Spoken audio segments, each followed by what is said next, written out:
The Wild Project.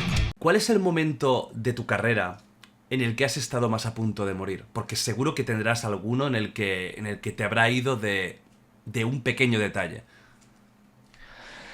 En una ocasión, fue un 19 de diciembre, Jordi, íbamos a ir a una redada de un punto a otro que estaba aproximadamente a 3 horas y media, casi 4, del punto en el que nos encontrábamos. Y yo estaba recién ingresado casi a las Fuerzas Armadas, tenía muy poco, estaba muy recluta. Y en el traslado, en los militares en México no se trasladan, perdón, en vehículos Humvee. Es muy poco lo que se utiliza el Humvee, el que normalmente ven, porque no son vehículos muy rápidos. Ocupamos vehículos muy rápidos como estas camionetas que son Cheyenne, porque estas personas se mueven en vehículos a veces hasta más rápidos, Jordi. Claro. A veces en vehículos de gamas muy altas. Hostia. Entonces, los militares o los soldados van sentados en las camionetas. Es por eso que el militar anda en camionetas, para, aunque sea, poder llevar a cabo una persecución. El Humvee es muy lento, no corre más de 80 kilómetros. Claro. Entonces, en plena carretera, había muchísimas curvas, la llanta del vehículo reventó y nos volteamos. Se volteó el vehículo y en ese momento me di cuenta de que también pasa lo que vi en películas, de que cuando tienes una situación que estás a punto de vivir, toda tu vida pasa por aquí en cuestión de segundos. Y pensé muchísimas cosas, analicé muchísimas cosas en el transcurso de milésimas de segundos, Jordi. Pensé, ya me voy a morir, voy a dejar a mi hija sin un padre, mi hija estaba recién nacida, dije, quedé mal en la familia, estaba mal con mi mamá, tuve una pelea con mi papá, todo pasó por mi cabeza en ese momento, Jordi. Cuando yo salí proyectado de la camioneta y no llevaba casco y volé aproximadamente unos 10 metros, Jordi, aproximadamente. Cuando caí, recuerdo todavía que alcancé a meter las manos, cerré los ojos y sentí como rodé. Y fue muy rápido, la vida te pasa rapidísimo, Jordi, en esa situación. Cuando abro los ojos, no me desmayé, no perdí la conciencia. Me empecé a tocar y sentí muchas bolas en mi cabeza y dije, la libré. Moví las plantas de mis pies y dije, tengo movimiento. Me relajé y ahí fue, ya no fallecí, no siento, empecé a hacerme mis propios barridos y veía, no tengo sangre, solo son golpes. Ahora lo que me preocupaba era que esos golpes no fueran permanentes, que no fueran visibles todas esas, o quedara una marca para toda mi vida. Claro. Llegaron los compañeros que venían en el vehículo de atrás y empezaron a prestarnos los primeros auxilios.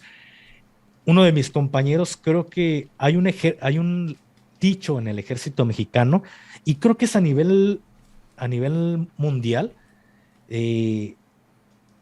comisión que no te nombren, comisión que no te apañes, o servicio que no te toca, servicio que no te prestes voluntario. Y este elemento que recibió todo el daño, que iba arriba en la ametralladora, a él no le tocaba subir a ese servicio. Él no tenía nada que hacer en su casa, se quedó ahí y dijo, voy, claro. Voy voluntario, y todo lo malo que nos pasó o nos pudo haber pasado le pasó a él, Jordi. Quedó inconsciente, quedó en coma algunos días. Para su familia fue bueno, despertó un 25 de diciembre, fue como que el regalo para su familia. Total. Pero quedó con secuelas para toda su vida.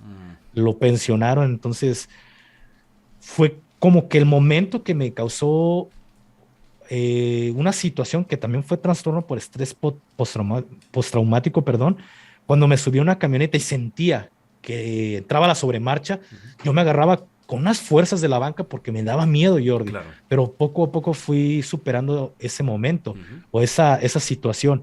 Pero viví esa parte que la vida me pasó en cuestión de segundos.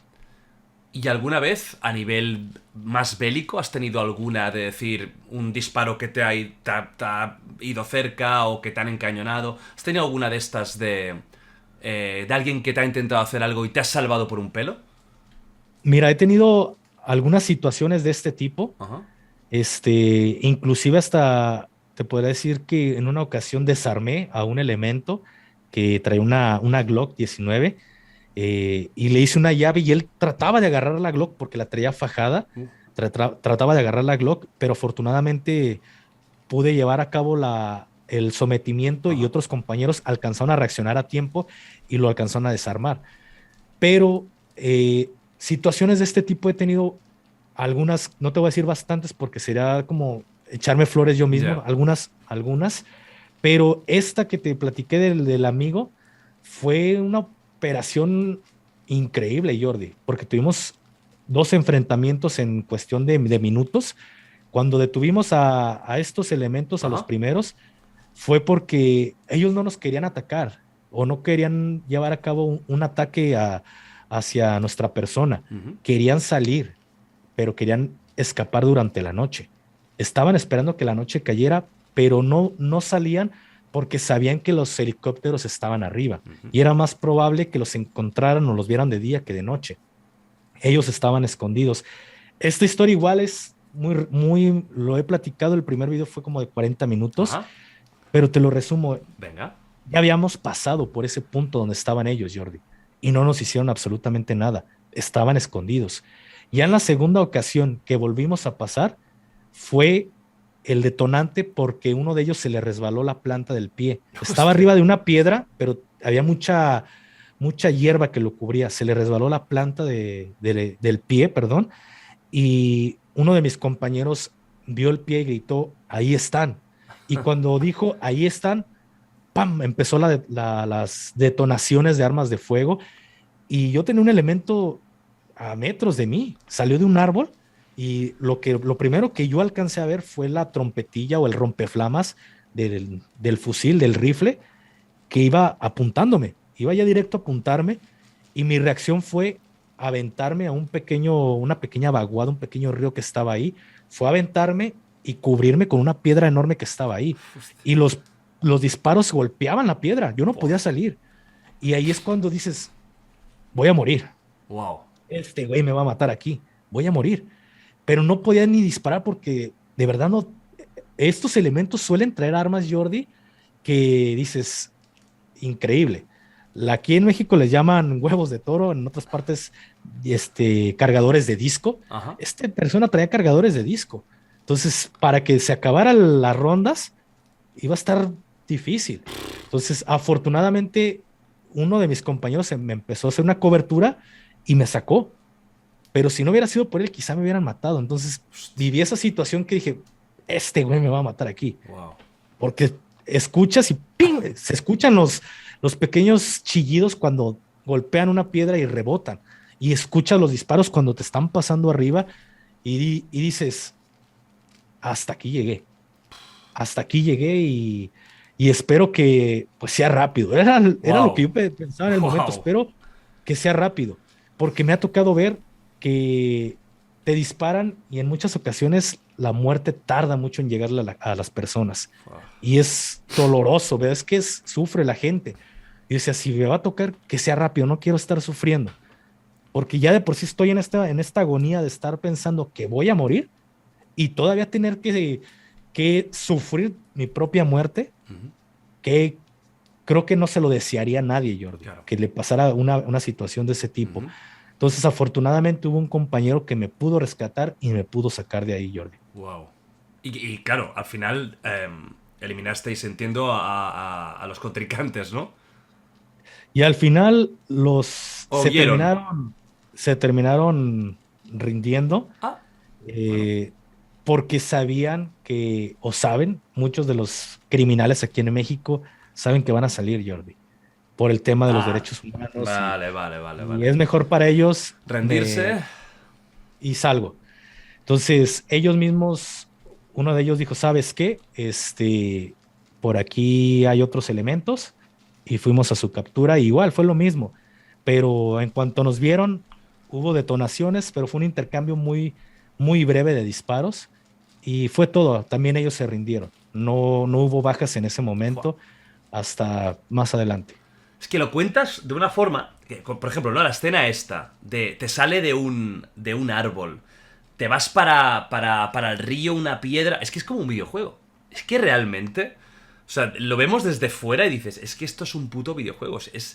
Es increíble cómo hemos normalizado esto pero es que es una situación de vida y muerte, pero yo me la estaba imaginando, vamos, casi que faltaba la barra de vida y los botiquines al lado, o sea, es alucinante, o sea, vivir situaciones así tiene que ser algo bueno, que te puede cambiar la vida bueno, o te vuelve más frío, o te vuelve, pues, una persona, pues, no entiendo que... No te diré que te da igual muchas cosas, pero supongo que el vivir con la certeza de que te pueden matar en cualquier momento, psicológicamente tiene que fortalecerte. ¿Te fortalece psicológicamente? Sí, pero también lo que te fortalece psicológicamente es el hecho de que sabes que estás preparado, Jordi, que tienes un entrenamiento y acabas de dar una palabra, algo muy, muy clave en esta situación que Ujú. estamos viviendo a nivel mundial, que es el tema de Ucrania. Y lo acabas de decir, Jordi. Hay mucha gente que piensa que esto es un juego y no es un juego, Jordi.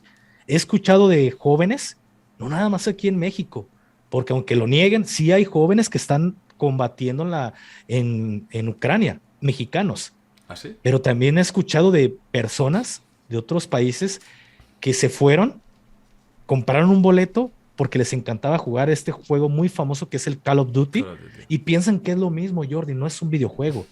Ya estar en esa situación, ya cuando vives ese momento dices, no mames, ya no quiero, ya quiero salir, ya quiero terminar este pedo, este problema.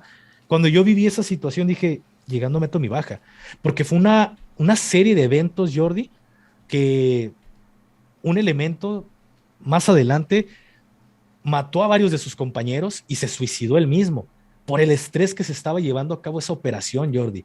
Y hay gente que no tiene esa fortaleza mental para hacer ciertas actividades. Y hay jóvenes que sin ninguna clase de entrenamiento son unos pros jugando Call of Duty, piensan que es lo Claro. mismo o piensan que es lo mismo el Airsoft y dicen, esta es mi oportunidad. Van a Hay morir. Claro. voluntarios y desgraciadamente mucha de esa gente, solo Dios sabe si los va a mandar con vida nuevamente con sus familias. Esto no es un juego. Yo cuando está en mi entrenamiento o mi adiestramiento como militar, mi básico, lo primero que quieres es demostrarte a ti mismo que puedes en un enfrentamiento y dices, quiero estar en un enfrentamiento y quiero estar en un enfrentamiento. Cuando lo vives dices, ya no quiero estar aquí, ya no quiero estar aquí, llegando meto mi baja, porque siempre que viví un enfrentamiento, siempre quise meter mi baja, Jordi. Pasaban los minutos, las horas y no, ¿qué necesidad tengo de vivir esto? Claro. ¿Qué necesidad? Llegando a mi batallón, meto mi baja. Pasaban los meses, se me bajaba quizá el sentimiento y regresaba. Ujú. Regresaba a mi batallón después de mi franquicia. Pero siempre fue ese pensamiento de llegando, meto mi baja. Es que al final es una situación, porque no es un accidente como tú cuentas, que vas en coche y mira, a punto de morir, o como tanta gente por desgracia muerte, pero es una muerte inesperada. Tú estás ahí y estás escuchando como alguien quiere directamente matarte. Ya no puedo ni imaginarme lo que debe ser pasar por zona de minas, por zona de francotiradores, donde en cualquier momento te pueden volar la cabeza a ti o tu compañero. Y vivirlo de verdad, no en un videojuego en el que si te matan haces respawn al cabo de 25 segundos y continúas la partida. Aquí no hay respawn, en la vida no hay respawn, en la vida hay una y ya está, ¿no? Así es.